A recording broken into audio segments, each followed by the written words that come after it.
Oke, jadi halo semuanya. Di video kali ini aku bakal jelasin materi tentang sistem banyak partikel pada mata kuliah mekanika.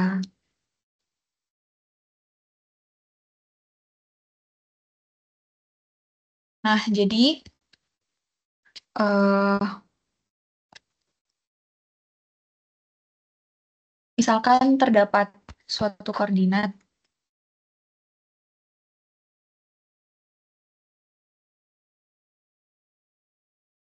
X dan Y, lalu terdapat dua partikel M1 dan M2. Posisi partikel M1 kita tarik dari 0 ke M1, ini adalah R1. Lalu posisi M2, ini adalah R2.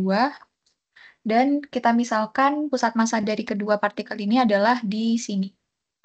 Ini adalah posisi pusat massanya. Jadi ini adalah RPM.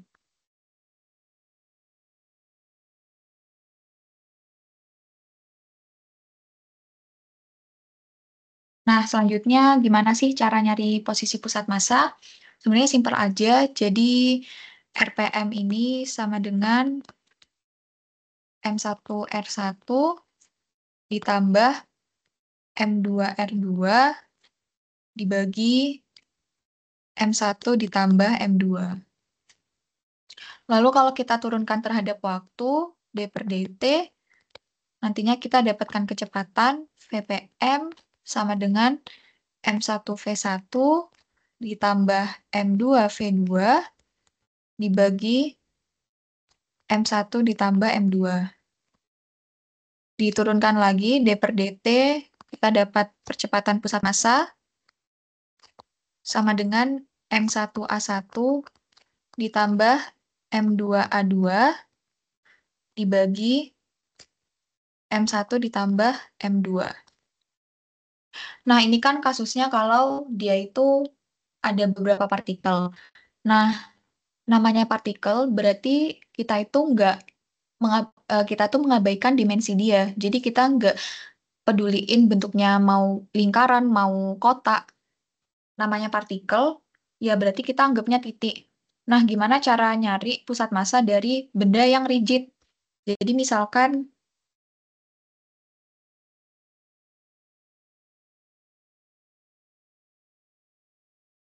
ini X, Y, terus di sini ada lempengan gitu ya. Gimana cara nyari pusat massa dari lempengan ini? Nah, ini adalah rumus yang lebih fundamental untuk mencari pusat massa. Jadi, RPM itu adalah integral RdM dibagi integral dm. Misal PM-nya di sini ya, PM. Ini adalah RPM. Nah, dm itu suatu partisi massa kecil dari benda tersebut. Jadi, dm itu terbagi jadi 3. Kalau bendanya berupa batangan gitu ya, atau satu dimensi, contoh batang, dm itu adalah dm adalah lambda dl. Terus kalau misal dia dua dimensi, jadi kayak ini tuh dua dimensi, dia berupa lempengan, contohnya, dm itu adalah sigma dA. Lalu untuk tiga dimensi, jadi dia eh, berupa volume ya, volume, dia dm-nya sama dengan rho dV. Jadi sebenarnya lambda sigma sama rho ini adalah kerapatan dari bendanya.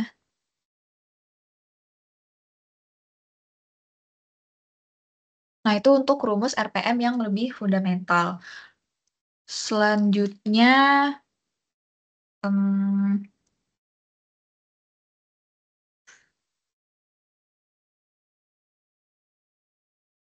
kita akan membahas kaitan variabel gerak dalam dua kerangka. Jadi,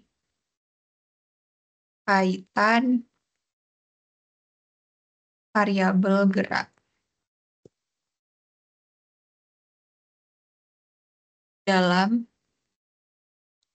dua kerangka.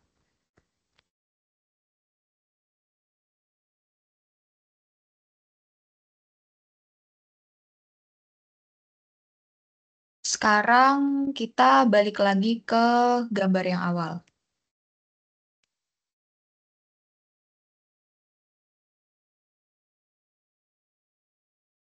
Nah, di materi ini tuh kita mau cari hubungan posisi suatu partikel terhadap tanah atau terhadap lab dikaitkan dengan posisi partikel terhadap pusat massa.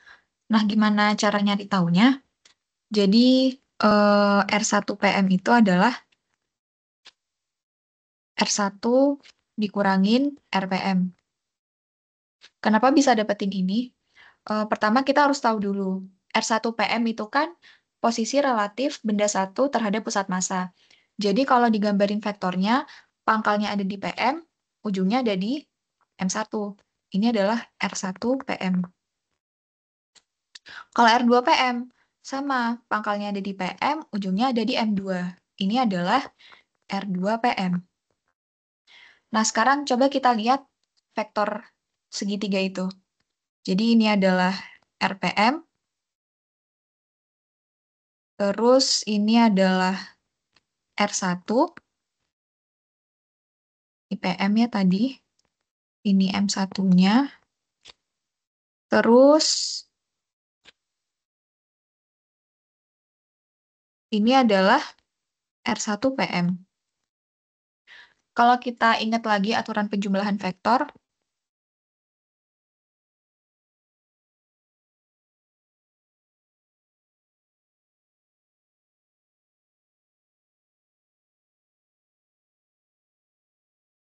R1 ini merupakan penjumlahan dari RPM ditambah R1PM. Jadi kalau kita pindah ruas dapat R1PM sama dengan R1 dikurangin RPM. Atau bisa juga dengan menggunakan persamaan ini. Jadi ada persamaan yang terkenal banget. Ini tuh bisa dipakai di berbagai macam vektor. Jadi rumusnya itu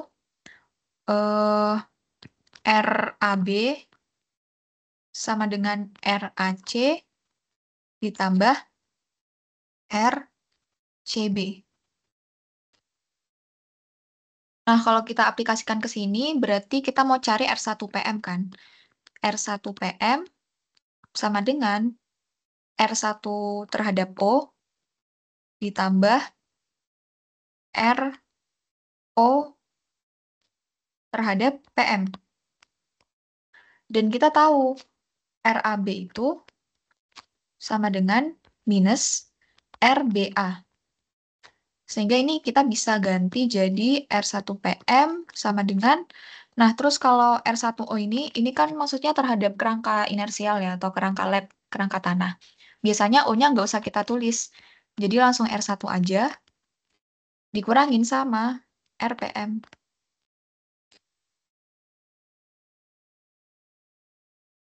Nah, ini rumus yang penting juga. Ini tuh nggak cuman buat posisi aja, tapi bisa juga buat kecepatan, percepatan, atau vektor apapun itu. Nah, selanjutnya dari sini, dari persamaan ini ya, kita bisa turunkan lagi buat dapetin percepatan pusat massa. Jadi V1PM sama dengan V1 dikurangin VPM. Turunkan lagi terhadap waktu, kita dapat percepatan A1PM sama dengan A1 dikurangin APM. Nah, itu untuk kaitan variabel gerak dalam dua kerangka. Selanjutnya, kita akan membahas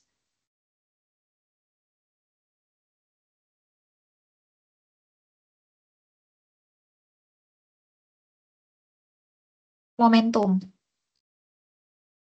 Selanjutnya momentum.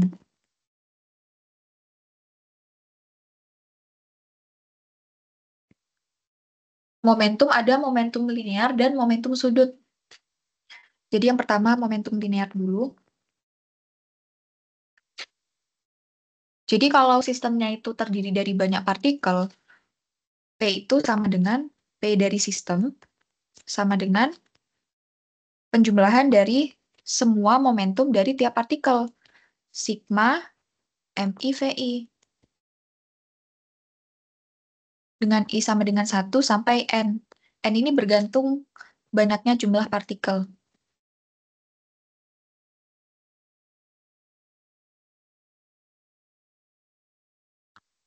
Lalu VI ini kecepatan partikel terhadap kerangka lab atau tanah.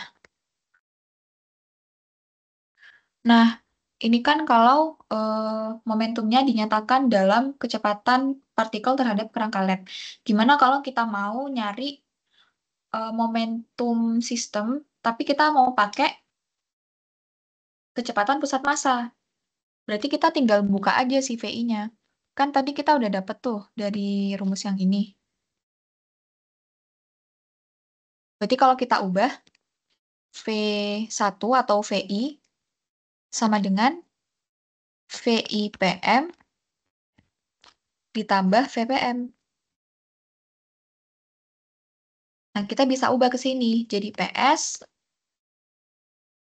sama dengan sigma I sama dengan 1 sampai N, MI, VI-nya jadi VI terhadap PM, ditambah VPM. Sehingga kita dapat PS sama dengan sigma MI VPM itu kan sama kayak M besar kali VPM. M besar ini massa total sistem. Massa totalnya ditambah sama sigma MI VI PM.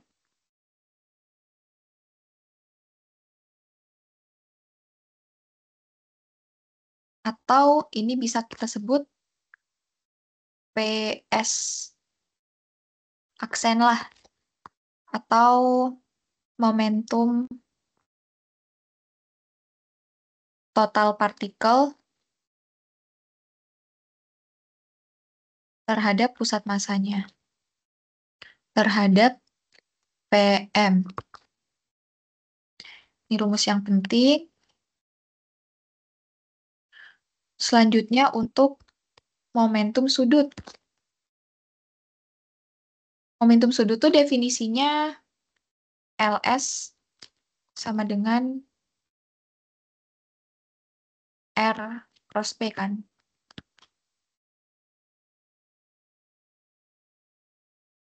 Gini, L aja. Ini kalau satu partikel. Tapi kalau banyak partikel, kita mau cari momentum sudut total dari sistem tersebut, maka LS sama dengan penjumlahan dari momentum sudut tiap-tiap partikel atau sigma RI cross tadi P-nya itu MIVI. MIVI.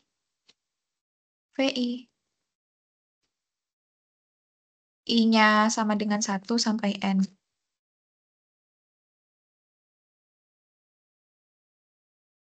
Nah, intinya sama kayak tadi, RI-nya tuh kita ubah jadi yang kayak gini.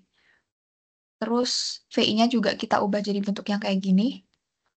Nanti dengan penurunan kita bakal dapetin LS itu sama dengan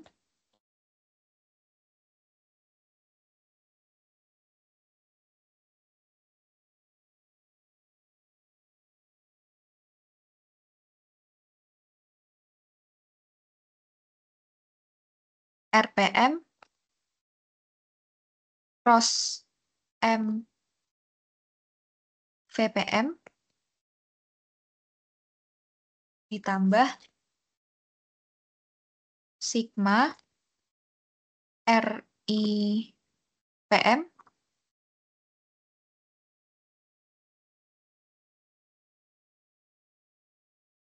dikroskan MI VI PM. Dari I sama dengan 1 sampai N. Dan ini itu sama kayak tadi, ini PS aksen, berarti ini LS aksen. Atau momentum total,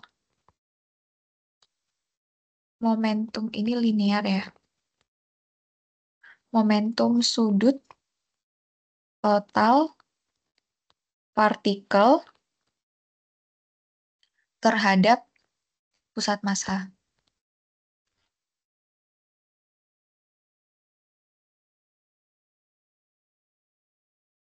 Selanjutnya, energi kinetik.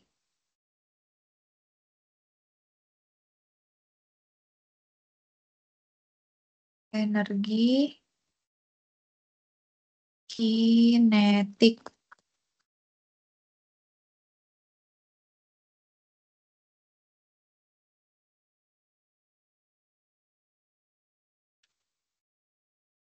Energi kinetik itu kalau cuma satu partikel, dia EK sama dengan setengah mv kuadrat. Tapi kalau partikelnya ada banyak, berarti EK-nya EK sistem sama dengan penjumlahan dari setengah MI VI kuadrat. Atau penjumlahan dari energi kinetik dari masing-masing partikel. I-nya sama dengan 1 sampai N. Lalu sama kayak V-nya ini bisa dijabarkan jadi bentuk kayak gini. Nanti kita dapat EK sistemnya sama dengan setengah M ppm kuadrat ditambah KS aksen atau sigma MI VI PM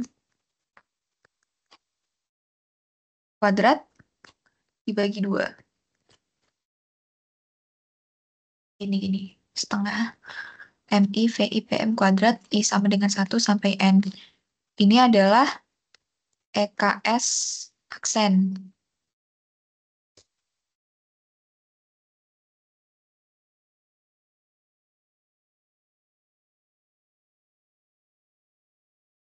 Jadi, kalau kita mau cari momentum sudut total sistem, dan kita mau pakai besaran pusat massa, kayak kecepatan pusat massa, atau jarak pusat massa, itu selalu ada tambahan PS aksen, LS aksen, EKS aksen.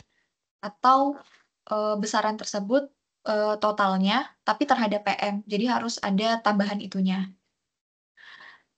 Nah, sekian video mengenai sistem banyak partikel yang pertama. Nanti bakal lanjut part 2 tentang tubukan.